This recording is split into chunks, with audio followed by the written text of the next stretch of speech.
Welcome to Catscast, a bi-weekly podcast delivering interviews, arts, culture, and history from New York's Catskill Mountains. In this episode, we'll explore a loop of the Mountain Clove's scenic byway between Haines Falls and Tannersville, New York.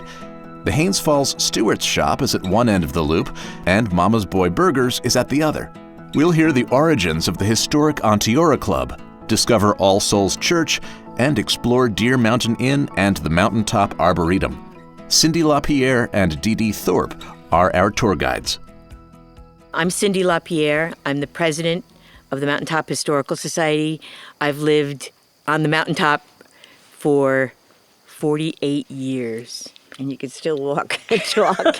Dede Thorpe, I'm the Town of Hunter historian. I've been a historian since the end of 2012, and I've lived up here for most of my life. Dede worked for the post office in Catskill on the mountaintop. She's the one with the background knowledge. I've had actually the best jobs in the world. I mean, I ran Devil's Tombstone Campsite on 214.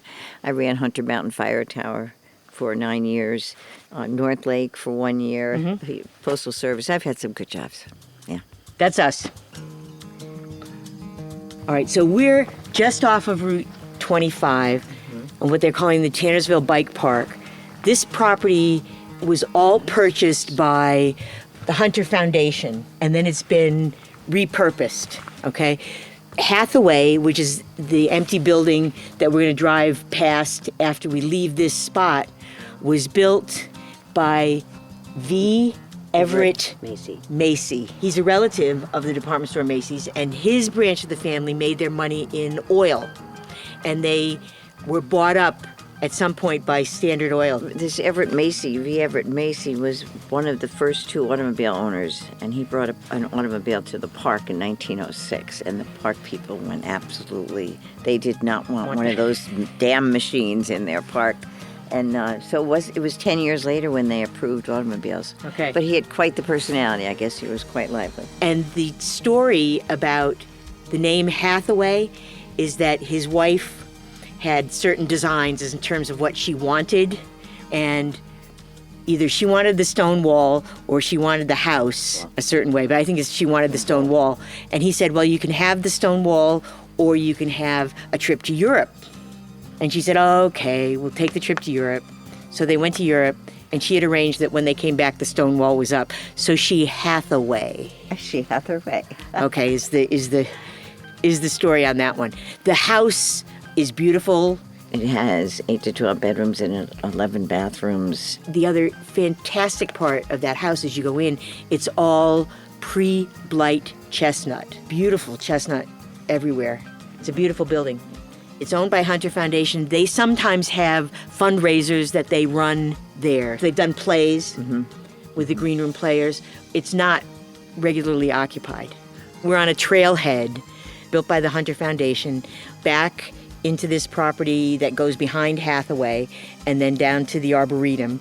The trail system, I believe, was started when they redid Deer Mountain Inn, and they did the trail that went up and over there, and then they came over here and started doing this trail.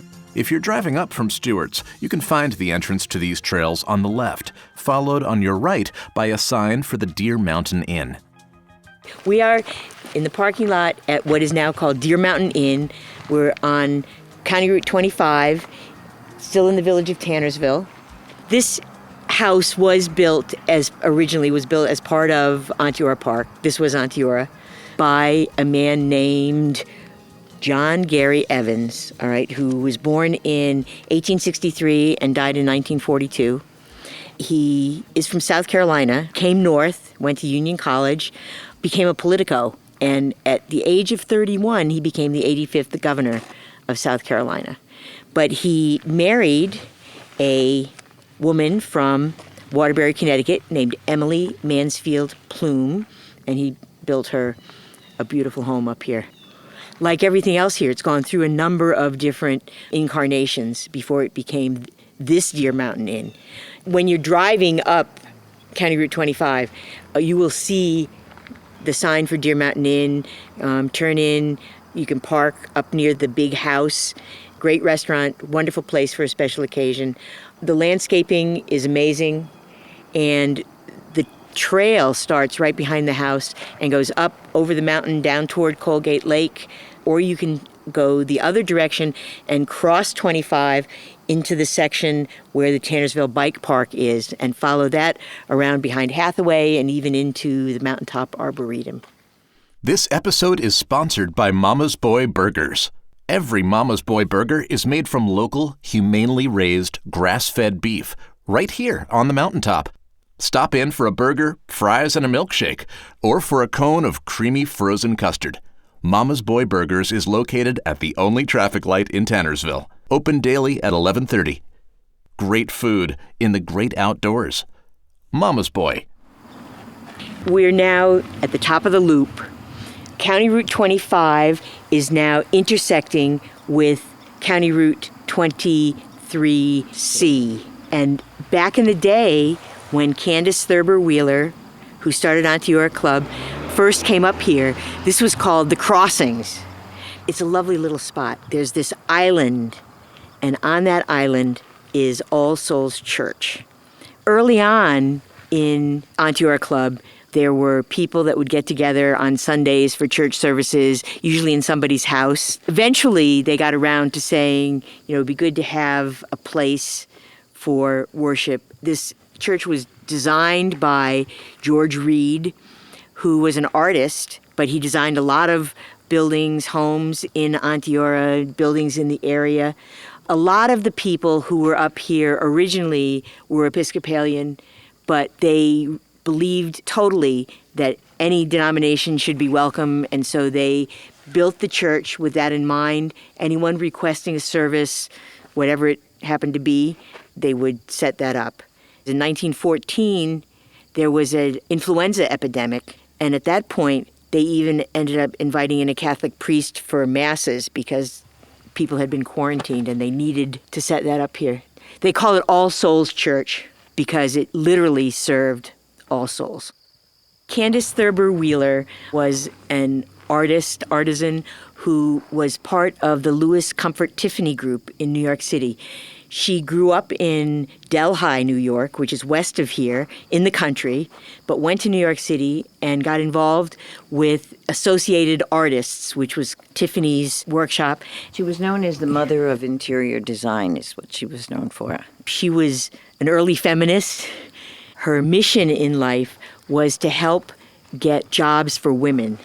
So she's considered an early interior designer, but she had all these women working on needle crafts and tapestries, things that they would normally have done in their homes, but doing them so that they could sell them and make their own living. In 1883, she and her brother got on a train in New York City, took the train up to Phoenicia, and then hired a wagon and came up through Stony Clove. When they got to the foot of Hunter Mountain, they turned and they stopped for a snack at Roggen's Four Corners, where the one traffic light on the mountaintop now is in Tannersville. And Mrs. Roggen's said, you need to turn right here and head up to the crossings. And before you get to Widow Parker's farm, you're going to have the most beautiful view. So Frances Thurber and Candace Thurber Wheeler came up here. Candace was sitting here watching, probably sitting very close to this spot. He left her on a rock and went off to see if he could find out who owned the land. And when he came back, he said, Candace, I bought the farm. So that was the first 108 acres bought from Thomas Convery. Their first houses, which were the first ones built, were Pennyroyal and Lotus Land. And then they started inviting friends from New York City, like-minded artists who would love the views, love the fresh air, want to be out of the city. It started growing. They started building what originally really were cottages. In a couple of years, they actually formed an association called Onteora Camp and Cottage. Yeah. And so that people that came along and wanted to put up cottages would pay a fee to the company for their cottage. Like Cyndi said, it came in 1883. It started, but it really didn't incorporate until 1887. But it was followed by Twilight Park in Haines Falls and Elka Park in Elka Park. Mm-hmm. We also had a Sunset Park, and we had a Santa Cruz Park. So the private parks were a big part of this community for over 125 years. Mm-hmm. A lot of the original people who were building homes up here included people that were known in the publishing business. Mark Twain didn't have a home in Onteora, but he spent a summer there. And there are stories about him telling stories on the porch of the house that he was staying in. Maude Adams, who is known for being Peter Pan in New York City, came up. She had her own home here for many, many years, and Maude Adams did not build her home in Onteora Park proper. She was a very private person, and she actually lived here for many years, and she passed away up here in Tannersville. General Custer's wife had a home up in Onteora. Mary Mapes Dodge had a house. Mary Mapes Dodge, for those of you that are too young to know, wrote Hans Brinker and the Silver Skates. John Burroughs lived out in Delaware County, but he would come here and hang around in Onteora Park, also Twilight Park. He was known to visit the ladies wherever they happened to be. Continuing along the curve of the loop, just beyond All Souls Church and across from Onteora Park, is the Mountain Top Arboretum, a natural sanctuary for visitors of all ages. We've now turned onto Maude Adams Road, just off of County Route 23C. If you step into the West Meadow and look up, there's this beautiful home that would have been called a cottage, and the two people who lived there, Peter and Bonnie Ahrens, wanted it to look better than the hayfield that it was, and they started working on it. Peter Ahrens was a doctor, a medical doctor, and a researcher in cardiology at Rockefeller University. His scientific mind wanted to not just fix it up, but to make a science experiment. They started by clearing things, by putting in some plants, and then they started exploring for trees, plants, bushes, flowers that would grow well in this area, even though they weren't native to the area. So he was looking at, what other kinds of things can be grown here. Today, the Arboretum is open all the time. People are welcome to stop in. There are numerous trails, including the trail that goes over to Hathaway that we already visited, and then over to Deer Mountain Inn. They do certainly welcome donations if you have a good day here and want to do that. My name's Mark Wolf, and I'm the executive director at Mountain Top Arboretum. We have a brand new education center, and it's a timber frame structure built from 21 native tree species to the Catskill region. All the trees were taken from our forest or from generous neighbors, and it's a spectacular, beautiful building, and all the stone facing the outside came right from where the basement sits now, so that beautiful stone facing is also literally from the site. And we have 178 acres of meadows, wetlands, and remember we're at 2,400 feet, so these are mountaintop wetlands and huge marshes, hemlock forest. We're saving ash trees in our white ash grove. We have an east meadow, west meadow, woodland walk, and the spruce glen. Some areas are more gardened. We have a pond where kids catch tadpoles. We have a spiral labyrinth, which is planted with native grass species. We have a bird cove that we've planted with native shrubs. We have a rain garden, which is spectacular. It's right across from the education center.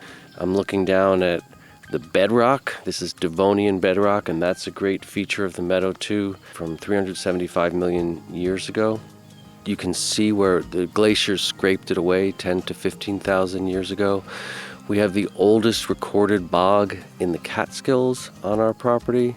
It's really just an incredibly rich area. One of my favorite things about the Arboretum is I think the Catskills can be very intimidating because there's a lot of uphill and downhill and a lot of rocks. I see us as sort of a intro step for a lot of people to understand the geology and the forest history and the natural forests of the Catskills, because our trails are marked and you're not doing a lot of climbing up and down because you've driven to the top of the mountaintop, and so it's really nice, easy hiking. It's a beautiful place to explore.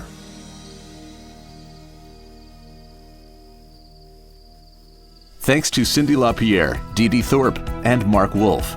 Original music by Steve Kester. And to our sponsor, the Central Catskills Chamber of Commerce, providing services to businesses, community organizations, and local governments in the Central Catskills region.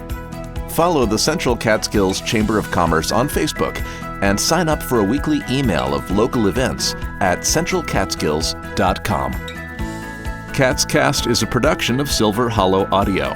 Please don't forget to subscribe, and we'll see you again in 2 weeks. I'm Brett Barry. Thanks for listening.